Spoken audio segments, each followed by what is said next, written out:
अस्सलाम वालेकुम स्टूडेंट्स, उम्मीद है आप सब खैरियत से होंगे। मेरा नाम है मोहम्मद मुगीस इजाज़। स्टूडेंट्स, हम फ्यूचर टेंस को डिस्कस कर रहे थे और फ्यूचर टेंस में हमने फ्यूचर इंडेफिनिट टेंस और फ्यूचर कंटिन्यूअस टेंस को लास्ट 2 वीडियोस में one by one completely discuss कर लिया था। आज की इस वीडियो में हम डिस्कस करेंगे फ्यूचर परफेक्ट टेंस को। स्टूडेंट्स, अगर आप इस चैनल पर नए हैं और अभी तक आपने इस चैनल को सब्सक्राइब नहीं किया तो जल्दी से इस चैनल को सब्सक्राइब करें और बेल आइकन को प्रेस करें ताकि हमारी नई आने वाली वीडियोस की नोटिफिकेशन आप तक पहुंचते रहें। तो चलते हैं आज की वीडियो की तरफ, यानी कि फ्यूचर परफेक्ट टेंस। उर्दू के ऐसे फिक्रे जिनके आखिर में चुका होगा, चुकी होगी, चुके होंगे वगैरह आए तो वो फ्यूचर परफेक्ट टेंस के फिक्रे होते हैं। इसके अलावा फ्यूचर परफेक्ट टेंस ऐसे एक्शन को एक्सप्रेस करता है कि जो मुस्तकबिल में एक दूसरे एक्शन से पहले वकू पजीर होगा। इसके अलावा हम इस टेंस को ऐसे एक्शन को एक्सप्रेस करने के लिए इस्तेमाल करते हैं कि जो मुस्तकबिल में एक खास वक्त से पहले वकू पजीर होगा। For example, he will have completed this work by March next.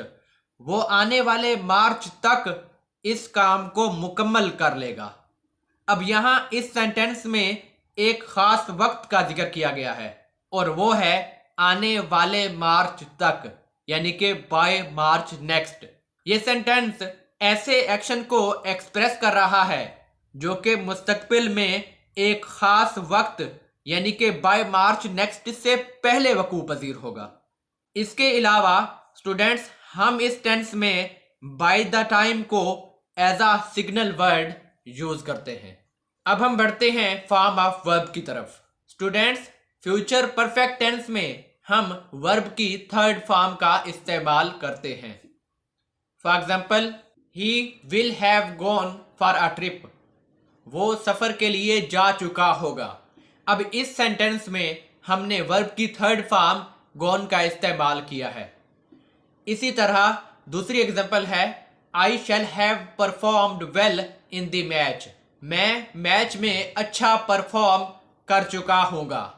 अब यहाँ हमने वर्ब की थर्ड फॉर्म परफॉर्म्ड का इस्तेमाल किया है। अब हम बढ़ते हैं जनरल स्ट्रक्चर की तरफ। सबसे पहले हम सब्जेक्ट लगाएंगे। सब्जेक्ट के बाद हम हेल्पिंग वर्ब शैल हैव या विल हैव का इस्तेमाल करेंगे, वो भी सब्जेक्ट के मुताबिक। इसके बाद हम वर्ब की थर्ड फॉर्म को यूज करेंगे और लास्ट में हम ऑब्जेक्ट को यूज करेंगे। अब हम बढ़ते हैं हेल्पिंग वर्ब की तरफ। इस टेंस में हम विल हैव को और शैल हैव को as a helping verb use करते हैं। विल हैव को as a helping verb subjects he, she, it, they, singular और प्लूरल सब्जेक्ट्स के साथ हम इस्तेमाल करते हैं। इसी तरह शैल हैव को एज अ हेल्पिंग वर्ब हम सब्जेक्ट्स आई, वी इनके साथ इस्तेमाल करते हैं। अब हम बढ़ते हैं forming structure for positive sentences की तरफ। सबसे पहले हम सब्जेक्ट लगाएंगे। सब्जेक्ट के बाद हम हेल्पिंग वर्ब विल हैव या शैल हैव का यूज करेंगे, वो भी सब्जेक्ट के मुताबिक। इसके बाद हम वर्ब की थर्ड फॉर्म लगाएंगे और लास्ट में हम ऑब्जेक्ट लगाएंगे। For example, Pakistan will have won the match. Pakistan match जीत चुका होगा। अब इस सेंटेंस में पाकिस्तान को हमने सब्जेक्ट के तौर पर इस्तेमाल किया। इसके बाद हमने हेल्पिंग वर्ब विल हैव को यूज किया और फिर हमने वर्ब की थर्ड फॉर्म वॉन को यूज किया और लास्ट में हमने ऑब्जेक्ट द मैच को लगाया। दूसरी एग्जांपल है, we shall have finished our work. हम अपना काम खत्म कर चुके होंगे।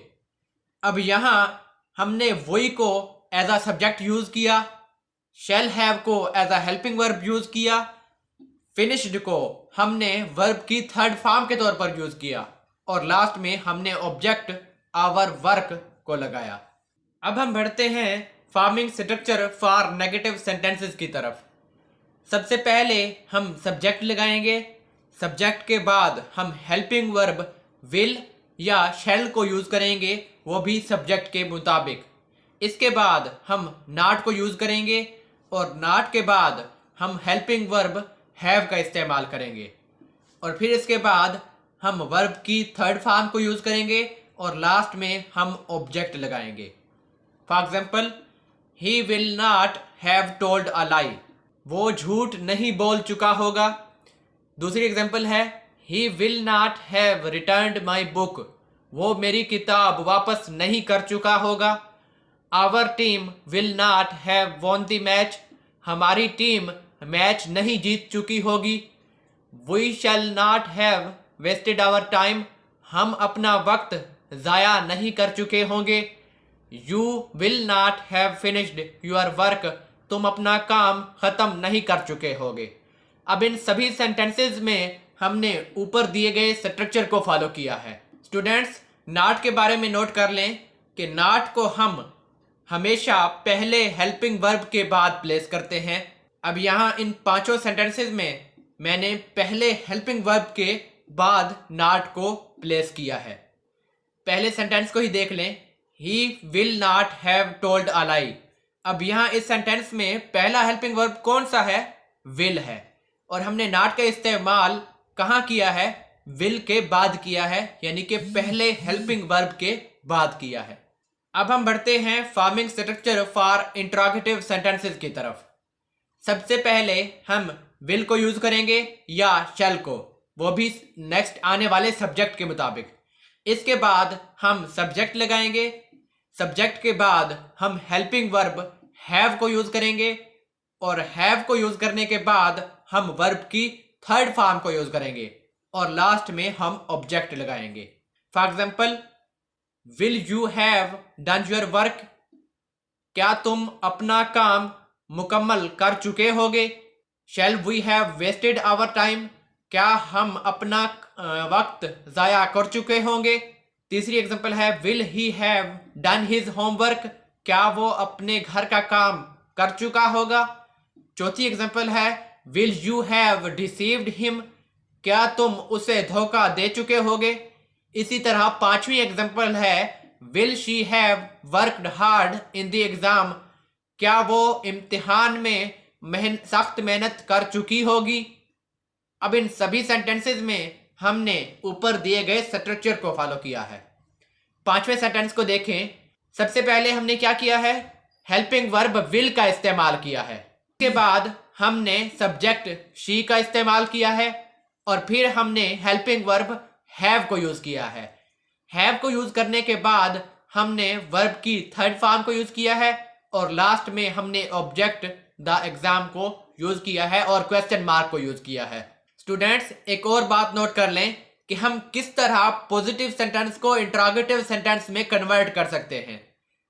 इस सेंटेंस को देखें, ही will have worked hard in exam.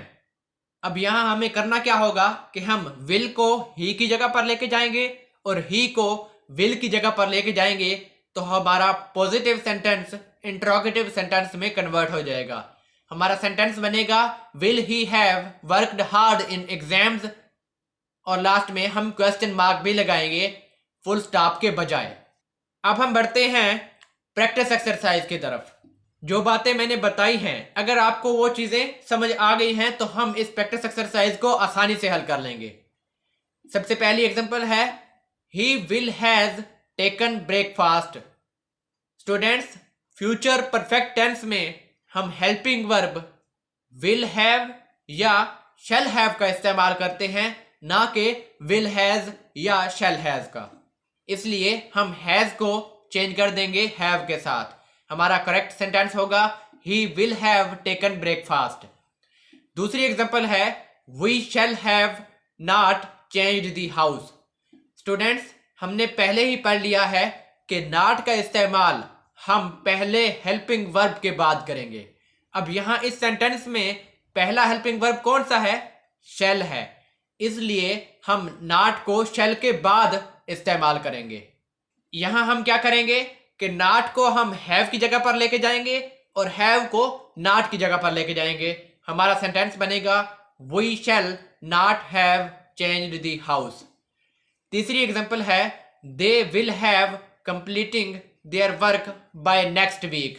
Students, हम जानते हैं कि जब हम हेल्पिंग वर्ब विल हैव या शैल हैव का इस्तेमाल करें तो तब हम उनके बाद वर्ब की थर्ड फॉर्म का इस्तेमाल करते हैं, ना कि आईएनजी फॉर्म का। तो यहाँ हम कंप्लीटिंग को कंप्लीटेड में कन्वर्ट कर देंगे। हमारा करेक्ट सेंटेंस होगा they will have completed their work by next week. इसी तरह चौथी एग्जांपल है where will have he not meet this accident. Students, अब इस सेंटेंस में भी पोजीशन की मिस्टेक की गई है। हम जानते हैं कि जब हम कोई इंट्रोगेटिव सेंटेंस बनाएं तो सबसे पहले हम हेल्पिंग वर्ब विल का इस्तेमाल करेंगे, उसके बाद हम सब्जेक्ट लगाएंगे। इसलिए हम क्या करेंगे कि ही को हैव की जगह पर लेके जाएंगे और हैव को ही की जगह पर लेके जाएंगे।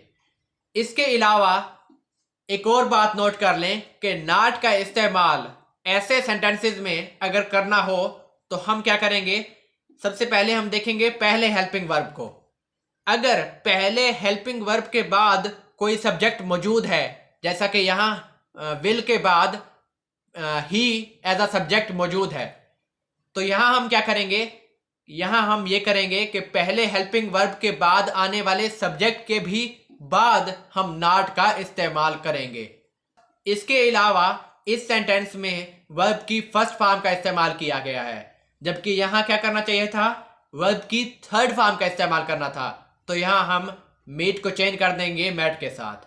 हमारा सेंटेंस बनेगा where will he not have met this accident. Students, आज के लिए इतना ही काफ़ी है। Thank you. अल्लाह हाफिज़।